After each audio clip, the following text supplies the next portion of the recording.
C'est bien un procès à rebondissement sur fond de crise sanitaire qui se joue depuis maintenant plus de 2 mois devant cette cour d'assises spéciale. Le président de la cour, Régis de Jorna, a annoncé ce matin que l'audience était à nouveau suspendue. Le principal accusé, Ali Reza Polat, présente toujours en effet des signes cliniques, notamment des troubles digestifs liés au Covid-19. Devant une salle comble, Régis de Jorna a dressé un récapitulatif des faits depuis le 31 octobre dernier, lorsque Polat a présenté des premiers symptômes. Ce dernier a finalement été déclaré positif lors d'un deuxième test PCR réalisé à la maison d'arrêt de la santé. Ce sont ensuite 2 autres accusés qui se sont révélés positifs à leur tour, mais ils sont restés asymptomatiques. Depuis 2 semaines, l'ensemble des parties de ce procès étaient suspendues à l'expertise médicale des 3 prévenus ordonnés par le président de la Cour. 2 d'entre eux, dont Polat, ont tout d'abord refusé de s'y soumettre avant finalement d'obtempérer.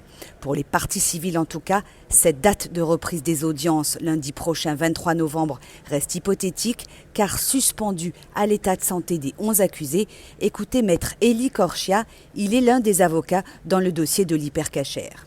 À cette nouvelle suspension d'audience qui intervient après 2 semaines, nous guettions depuis 2 semaines l'évolution de la situation et nous étions rassurés pour tout dire que le procès puisse enfin reprendre aujourd'hui, ce 16 novembre, avec la suite des plaidoiries de mes confrères pour l'attentat de Charlie Hebdo et je devais effectivement demain démarrer les plaidoiries concernant l'attentat d'Hypercacher avec mes confrères. Et puis j'ai enfin une pensée, je dois vous le dire, pour les familles de victimes, pour les parties civiles avec lesquelles je suis en contact évidemment au quotidien. Le procès a commencé le 2 septembre, nous sommes aujourd'hui le 16 novembre. Il y a effectivement une tension très particulière dans ce procès. Les avocats de la défense, quant à eux, demandent que tous les accusés soient désormais testés de manière systématique. L'un d'entre eux, qui défend Abdelaziz Abad, évoque un traitement d'angoisse auquel sont soumis selon lui les accusés, qui sont eux aussi dans l'incertitude quant au délai de ce procès. Maître David Appelbaum évoque même la possibilité d'une demande de disjonction des affaires afin que ceux qui ne sont pas malades soient jugés séparément.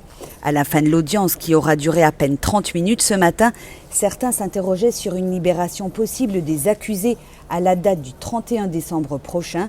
Pour maître Laurence Seichmann, qui représente les familles Saada et Attab dans le dossier de l'Hypercacher, le risque existe bel et bien. Alors en fait, les dispositions légales visent que les débats doivent se tenir dans la discontinuation, c'est-à-dire qu'il ne doit pas y avoir d'interruption, hormis l'interruption d'un week-end si le procès doit se prolonger sur une semaine ou une deuxième.